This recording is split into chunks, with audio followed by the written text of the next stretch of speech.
तो चलो फिर तांडव शुरू करते हैं। एपिसोड के स्टार्ट में हान उस बारटेंडर से बोलने लगता है कि तुमने बिल्कुल सही कहा, मैं यहाँ पर बाई शुआंग के बारे में पूछ रहा हूँ। और जैसे ही बाई शुआंग नाम सुनते हैं ये सारे लोग वो पूरी तरीके से हक्के बक्के होकर हान के तरफ में देखने लगते हैं। और ये बारटेंडर बहुत ही ज़्यादा खुश होकर अपने ड्रिंक को दिखाते हुए बोलने लगता है कि इस बंदे ने अभी अभी बाई शुआंग कहा है, इस वजह से आज जो कुछ भी ड्रिंक का पेमेंट है वो सारा का सारा यही करने वाला है। और ये लोग बहुत ही ज़्यादा खुश हो जाते हैं क्योंकि अब इन लोगों को ड्रिंक के लिए पेमेंट करने की कोई भी जरूरत नहीं है। क्योंकि हान को कुछ समझ में नहीं आया, वो कंफ्यूजन में बोलने लगता है कि आखिर ये सब कुछ यहाँ पर क्या चल रहा है। और बारटेंडर उसे बताता है कि कल एक कस्टमर हमारे पास आया था और उसने लार्ज अमाउंट में ड्रिंक इस जगह पर उधारी में पी लिया था और बोला था कि कोई बंदा इस जगह पर आएगा और जो पहला वर्ड है वो बाई शुआंग कहेगा और जो कोई भी बाई शुआंग बोलेगा वही ये सारे डेप्ट को क्लियर कराएगा और इसलिए अब तुम इस पूरे कर्जे को उतारने वाले हो। जिसे सुनने के बाद सिया बोलने लगती है कि आखिर इस जगह पर क्या चल रहा है और ये बंदा क्या कहना चाहता है। और हान बोलता है कि तुम लोगों को चिंता करने की जरूरत नहीं है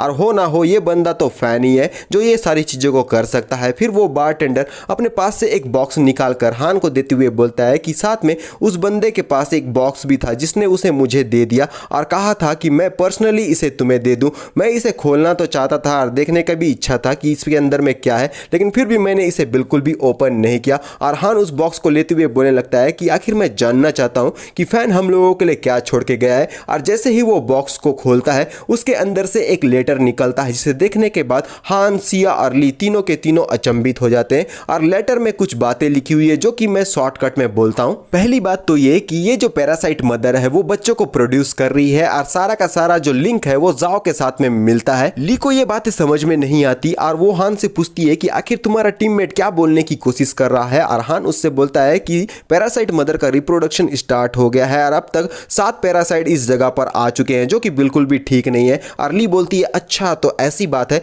और हान उनसे कहता है कि तुम लोग मेरा थोड़ी देर इसी जगह पर इंतजार करो, मुझे यहाँ पर बहुत ही जल्दी से बाथरूम जाना होगा। बोलकर वो आगे की तरफ में चला गया होता है और बिना देरी के जैसे वो आगे बढ़ने लगता है ऑलरेडी एक बंदा इस जगह पर बाथरूम कर रहा होता है। और जैसे ही हमारा हान उस बंदे को क्रॉस करता है वो उस बंदे को साइड में करते हुए बोलता है कि मुझसे दूर हट जाओ, मुझे जल्दी यहाँ पर बाथरूम करना है क्योंकि मुझे बहुत ही जोर से आया है। और जैसे ही वो यहाँ पर बाथरूम करने लगता है और एक राहत की सांस भरता है तभी ये बंदा आगे बढ़ते हुए बोलता है कि आखिर ये स्मेल क्या है। और पूरी तरीके से फ्रस्ट्रेटेड होकर हान को देखते हुए बोलता है कि तुम यहाँ पर हीटर के जैसा स्मेल क्यों कर रहे हो। और फिर बिना देरी के वो हान के ऊपर में अटैक करने के लिए आगे बढ़ गया है और वो कहता है कि मुझे ये हीटर बिल्कुल भी पसंद नहीं है, आखिर तुम इस तरीके की चीज़ों को यहाँ पर लगा कर कैसे आ सकते हो। और इस बात से हान भी एक बार के लिए चौंक जाता है लेकिन फिर भी वो दूसरे ही पल में नॉर्मल हो जाता है। ये बंदा जैसे ही हमारे हान को एक पावरफुल अटैक करने ही वाला था उससे पहले ही हान अपने एबिलिटी को यूज करते हुए इस बंदे को पीछे की तरफ में ढकेल देता है। इसके बाद ये बंदा चिल्लाते हुए उड़कर पीछे की तरफ में चला जाता है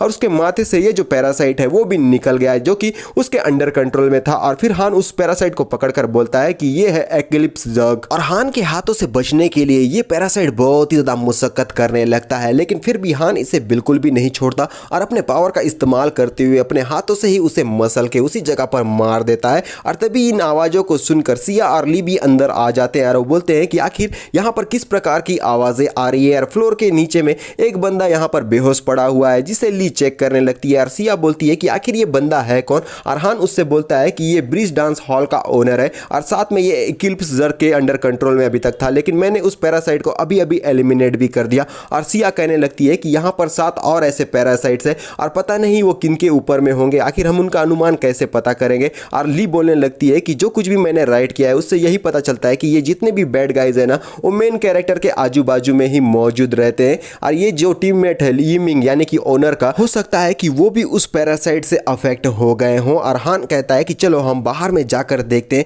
और इन सारी चीजों के बारे में कोई ना कोई क्लू तो हम लोगों को मिल ही जाएगा। और ये बंदा हान के ऊपर में अपने वेपन से अटैक करते हुए बोलता है कि हान जान आज मैं तुझे जिंदा बिल्कुल भी नहीं छोड़ूंगा। लेकिन हान साइड की तरफ में हटकर उसके अटैक को अवॉइड कर देता है। इस बंदे का अटैक पूरी तरीके से विफल हो गया है लेकिन हान एक जोरदार किक उसके छाती पर मारता है जिससे वो हवाओं में उड़ते हुए पीछे की तरफ में जाने लगता है। उसका ये जो वेपन है उसके हाथों से छूटकर हवा में गोल गोल गोल गोल घूमने लगता है लेकिन साथ में इसके माथे पर ये जो पैरासाइट लगा हुआ था वो भी इस जगह पर बाहर निकल चुका है। लेकिन बिना देरी के हान उस पैरासाइट को उसी जगह पर डिस्ट्रॉय कर देता है। और फिर ये सब कुछ देखकर ली कहने लगती है कि ये एक और एक्लिप्स जर्ग है जो हम लोगों के सामने में आ गया था। और सिया इस बंदे को देखते हुए बोलती है कि मैंने इस बंदे को पहले भी कहीं देखा है, ये तो जाहू का सबॉर्डिनेट है ना, जिसे देखने के बाद हान भी पूरी तरीके से चौंक कर बोलता है कि अब मैं पूरी चीज़ों को समझ गया हूँ। ये जितने भी इन्फेक्टेड लोग हैं ना एक्लिप्स जर्ग से, वो सारे के सारे ब्रिज डांस हॉल से रिलेट करते हैं। यहाँ तक कि यीमिंग, ऑनर और ये जितने भी डांस हॉल जो बाईशुआंग,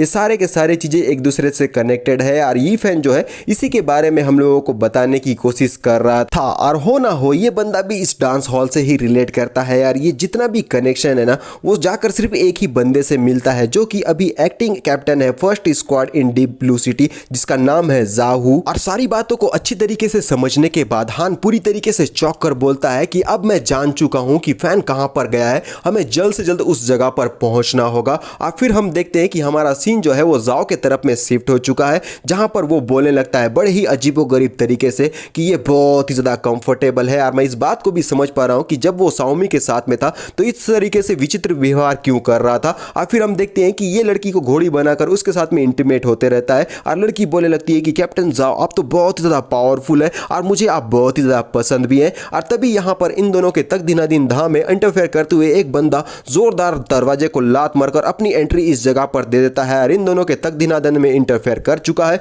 और ये होता है हमारा फैन जो कि गुस्से में बोलने लगता है कि जाओ आखिरकार हम दोबारा से मिल ही गए। और इसी के साथ हमारा ये जो पार्ट है वो यहीं पर खत्म हो जाता है। तो मिलते हैं नेक्स्ट पार्ट में और अभी के लिए बाय।